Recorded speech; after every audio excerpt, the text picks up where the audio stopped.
Hey guys, how's it going and welcome back. I'm a slacker, I know. Hey, I did a first impressions video at least back in October 2022. Never did a review. Alright, so this is my ASUS TUF 17-inch and had it since then, obviously. And only a couple little quirkies to report, really. We had a Windows update that took down my system. ASUS warrantied it and fixed it and sent it back, and the screen was scratched. And I was not impressed.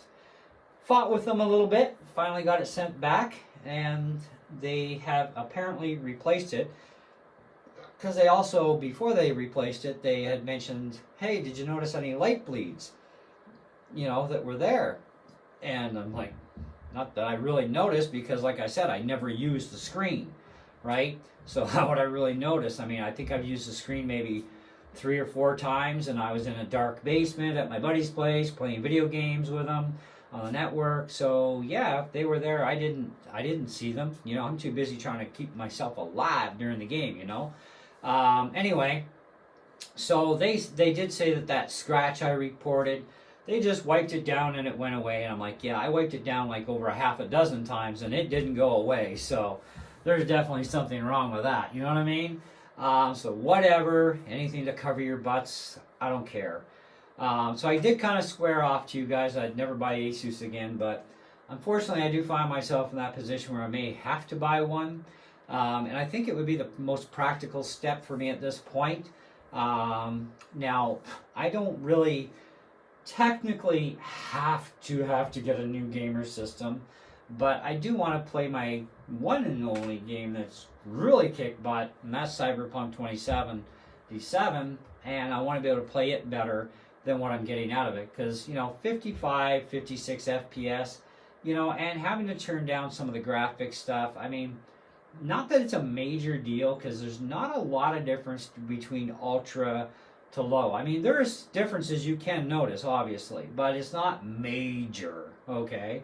But either way, I do run it at medium graphics, but I do have to cut it back to 1080p if I want any decent playability, which means in order to accomplish that properly, you actually have to reduce the resolution of your actual screen, then set the game to that same said resolution, then you're going to get your better experience. Because otherwise, if I leave my screen at 4K, because I use an external screen all the time, then I put the game at 1080p, the video card is still working based off of a 4K resolution pull and not a 1080p pull. So you have to make sure they match, otherwise, yeah, life sucks. That is like literally the way it works. I've done enough experimenting to figure that out already. Also, do not give priority to your game with just your graphics card unless you actually have enough graphics for Cyberpunk, which this only has a 4 gig NVIDIA RTX 3050 in it. It's not the TI, it's the regular 3050. And it's a good card. I mean, with all my other games, the thing runs great. But Cyberpunk is such a massive hog. Like, it wants 16 gigs of RAM for the app itself, right? And it wants 8 gigs of video, okay? Now, what kind of FPS can we expect? I have no idea. I only got 4 gigs to give it. But I do have shared system RAM if I allow Windows to control it, okay? And it'll give me an additional 32 gigs of my system RAM toward video power, but then your video card speed of your RAM gets sucked down in speed to your system RAM, which currently is at 3200 megahertz, okay? Now this has a 8-core, performance all the way, 8-core processor. Base clock is 2.3, overclock is 4.6 on turbo, and right now I actually have the system set up in turbo mode, and so this way whatever its running clock is currently until I fire up Punky Boy, it's running at that speed, but it will crank at the full 4.6 if the game wants it. Now technically, your game needs graphics more than it needs processing power. But this game kind of wants a lot of both, really. But I do have more than enough processing power. I'm just lacking on the real 8 gig video. And so that's what's kind of got me going in. Now, Windows 11 is chewing up 10.6 gigs of RAM. just to itself, to the desktop. Okay, that's a lot of RAM. That's like twice, more than twice what the Mac OS actually accesses and needs to the desktop. Windows is such a hog, you know, for such a simplified OS. It's certainly a hog. Can't wait to see what Windows 12 does to us. But all my other games are working fine, no problem. Now I have learned a few little new tricks. One of which is in your display settings here. Just as a side note for you guys, in case you didn't know about any of this. If you go to graphics here, like Cyberpunk for example, click on it, click options. Now, let Windows decide high performance. If you do this, Cyberpunk runs much better even at medium graphics, okay? If you go to high performance so that only your NVIDIA card is active, it won't share system RAM with it. So you're on your own, Tootsie, and that means maybe if you're lucky, 15 or 20 frames per second. But if we stick it up here to let Windows decide high performance, and we click save, then yep, I can get easy 50 FPS. So that's kind of odd. Now, the other thing too is in the NVIDIA control panel, actually not there, show more, NVIDIA control panel, you can allow the computer to give you some power savings advantage by going auto select. So it'll use integrated graphics for low performance stuff, and then it activates your NVIDIA card for more higher performance tasks. Because let's face it, Intel integrated graphics, blah, even though I get quite a bit of video RAM for that, it's still blah. Alright, so I have selected high performance NVIDIA processor as my preferred graphics source. Okay, now it'll still get 32 gigs worth of my system RAM because I have 64 gigs of RAM in this puppy.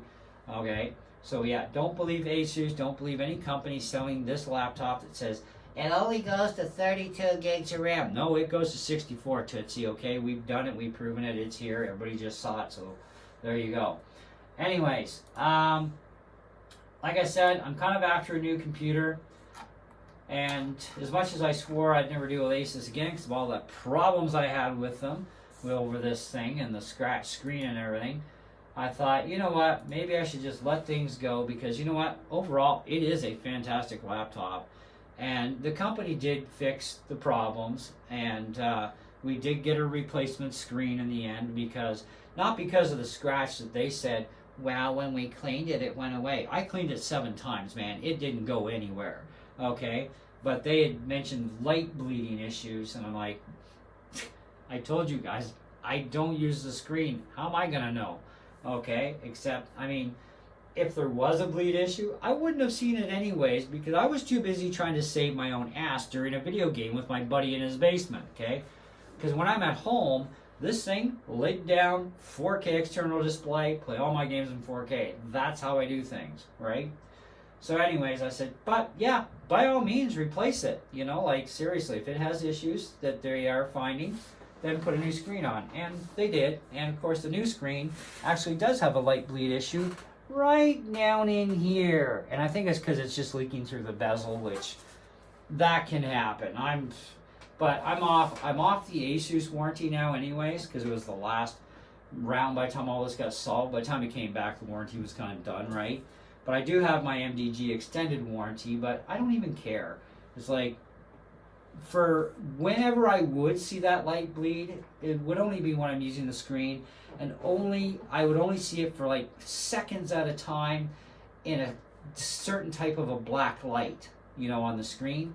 Otherwise, on any other colors, you don't even see it. So it's kind of like, it may just be a normal thing for this monitor on this laptop. I have no idea. So anyway, I am looking at this one. It's another one that's a 17.3, nothing smaller, man. I can't handle small crap. The nice thing about this one is the RAM is completely compatible between the two laptops, okay? So if I go for this one, I'm going to take my 64 gigs of RAM out and my 2 high performance drives, because apparently the new one has 2 Express 4 slots.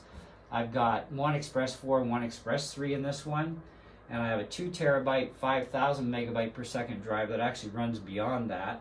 Then I have another Express 4 drive at 7,000 by 6,000 that actually runs those speeds really well. Okay, and I'd like to have both of them set that way. So, because right now I'm only getting about 3,500 out of the Kingston in the Express 3 slot. But what I will do is, if I do this, okay, is I'll just gut that one, throw those parts into the new one, take the parts out of the new one, throw it in that one, and then I'm going to turn that into a Hackintosh. Okay, that's the plan anyway. So this new one is about the same price as what I paid for that, except this one's newer, and it's also got a lot more cores. This is 8 core with no efficiencies, but a base clock at 2.3 with an overclock of 4.6. This new one is a base clock at 2.4 with an overclock of 5, but with 14 cores. The only thing that makes me nervous here is we have 6 power cores and 8 efficiency cores, and I'm not sure if I can deal with that. So I am thinking I have to investigate this actual chip more so to see what people say about it in a gaming situation. But this also has the Mux switch and NVIDIA Advanced Optimus. It's got an RTX 4060 at 8 gigs, which means Cyberpunk will finally be happy, and I should get over 100 FPS. And of course we do have a power sucking system, obviously. Intel Iris X, 1080p, full HD, same screen, it's IPS panel, sRGB is 62.5, Adobe 4734, blah, blah, blah, blah, blah, blah, blah, blah, all the stuff we don't really care about. Now it does come with 16 by half a terabyte, and it is an Express 4 half a terabyte. Now, again, they say memory is maxed at 32 gigs. Liars! It's 64. Okay? And this one is apparently supposed to have an actual real Thunderbolt 4 support. But is it Thunderbolt 4 display-only port, or is it going to support data this time? Because this one didn't support the data, only the display. And it's kind of like, well, we don't know until we buy it and try it, and that's the thing. But once I buy this, there's no sending it back. This is financing through MDG. I don't know if they have a remorse time, but if they do, well, maybe we can take advantage of it. I don't know. We'll have to see. But they have one other option for me that I was looking into, and it's actually, here it is, CHP Omen. Now, this is kind of attractive. It's a little bit higher payment, like $10 more a month. But it does come with a nice gamer headset with a removable mic. It comes with a Bluetooth mouse. Does not have a number pad though. And I don't know if we can do anything about the lighting. I'm not sure how that works. But this one, a little bit better. It's a 16 core, but I have to look into the efficiency versus power on this. I think if I remember right, I think it was 8 of each, which is fine by me. Same RTX 4060 graphics, but it does have kind of a wobbly screen. Like, this is actually not bad, you know, and I think that's probably all the other one is, but this is actually a freaking stiff screen. But mind you, it doesn't get used, so it's going to be stiff still. It doesn't get any wear and tear on it. This is also 16 by half a terabyte, but this thing actually does have an authentic Thunderbolt 4 port on it at 40 gigabits. So I'm kind of like, or sorry, Thunderbolt 3 at 40 gigabit. So I'm kind of like, I'm really tempted on this one too. I just don't know how I'm going to handle that whole no number pad, because I use the number pad for playing a lot of games with, right? And so I don't know. We'll have to see which way I go in the end. But they're both pretty close in price for payments and everything else. Either one is affordable. And one does have the bonus of 2 extra cores over the other, that sort of thing. And it's kind of like, well, more cores is always nicer. You know, I mean, right now I'm at 8. I mean, 8 to 14 is a good jump, right? 8 to 16 is a definite, really good jump. Now this has a full HD, 1920, 1080, 144 hertz, 7 millisecond, IPS micro edge, anti-glare, low blue light, 300 nits, 100% sRGB, which could be good to try some video editing with, come to think of it. I'm always in search for something, that can hopefully do as good of a job, than a Mac. Like, Macs are kind of superior when it comes to graphics and video editing and music, and of course we get all those wonderfully free programs from Apple that Microsoft and no other company would give you anyways, because you're going to have to pay. But, hey, I mean, I get a lot of programs for free anyhow. And besides, you can run DaVinci on this thing, and DaVinci actually runs pretty good. So it's one of those things. And I'm not doing photo editing, so I'm not worried about that kind of color accuracy level anyhow. So I just want to play my freaking games, man, and play them for real, like with some real speed, because 50 to 55 FPS it's playable, but it could be better. You know what I mean? So, but overall, I think it's a really good computer. I don't believe that I overpaid for it in any way, shape, or form, other than the fact it's finance, and you usually tend to pay almost triple on financing. But hey, you do what you got to. But it is a good laptop. It's been very reliable to me. It fires up every time without fail. Like I said, the first glitch that ever happened was because of a Windows update. It mashed the whole system down, so yeah, it got fixed, and that was fine. I do recommend a cooling plate. Now, battery life on this thing, it sucks. I mean, as soon as you unplug this from power, 75% drop in performance. Like, it is horrible. Like, you are not playing Cyberpunk on a friggin' battery on this thing. There is just no horsepower for it. Battery life is like, on gaming, you're going to be less than 2 hours, okay? If you're just doing simple stuff, you might be able to get about 2.5 out of it. Now, of course, you got to consider something too. You can stretch that battery life much further if you leave everything at factory defaults. You let Windows control your entire lifestyle. I personally like to tweak, and I generally run this thing in performance mode, even on battery, because I want my horsepower. But I don't get to even do that, because for some reason, as soon as I unplug, my little turbo button gets stuck down on the Windows area. So I don't get to choose unless I try and override. And I haven't tried that to see if it'll actually lock it down. But generally, I run it either in performance or turbo mode. This way I can get some puppy power going. I play some of these games at full tilt graphics, 4K, and I'm getting 3, 4, 5, 600, 700 FPS even out of Far Cry. It's mental. But it's not a demanding game in comparison to Cyberpunk, and it's a 20-year-old game. Far Cry 2, I haven't FPS tested it, at least in a long time, so I don't remember what it did.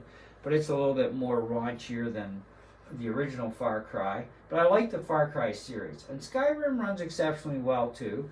And it's a bit of a hog, but it runs exceptionally well. My other games are all running fantastic, so no complaints there. But overall, guys, I would give this thing, problems that I've had aside, okay, no fault of manufacturing, other than probably that light bleed thing they mentioned. That would have been there on them on that one. But I would say, putting all that aside, it's a great system. Leave it plugged in all the time, though, if you want any kind of performance out of it, because otherwise it sucks really bad. Works better as a desktop than it does a laptop. You can actually adjust the battery to not charge past a certain percentage. I think I've got mine set to like 60% or something. Yeah, 60%. This way the battery will last for a long time. A lot of years of use out of the battery. And besides, it is a pretty pissy battery. They do have a more higher performance battery for this thing, which will give you more runtime. That I would advise going to if you're going to be portable with this thing. Get the higher capacity battery and slap that in, and it should help you a little bit more, but you're going to need to bring your power brick with you anyways. And besides, your gaming experience on battery power, no matter what, it's going to suck unless it's a low performance game, but any high performance, plug it in or you're not going to be playing very well. And that's going to be with pretty much any PC laptop, right? But other than that, I think that's pretty much covers everything. We're about 20 minutes in, so hey, you know what? I think that's good enough. I give it a 4.5 out of 5 altogether. Will I buy another ASUS product? Time shall tell. I have gotten over my anger with them, but at the same time, I'm also looking at, like I said, more realistic. I could just gut this, throw all the guts in the new thing, put out no extra money, have the same configuration but with a better machine, and turn this thing into a Hackintosh, you know, which I think would be kind of fun anyways. I like to see how it actually would do as a Hackintosh. And that's one thing me and my buddy James were talking about. You know, we're going to get together and Hackintosh this thing together because he knows more about that than I do. And let's see if we can make that work. And if it does, and it works flawlessly, you guys are going to know about it. But that won't happen until I can replace it first. So, in the meantime, thanks so much for watching, and catch you guys in the next one. See ya.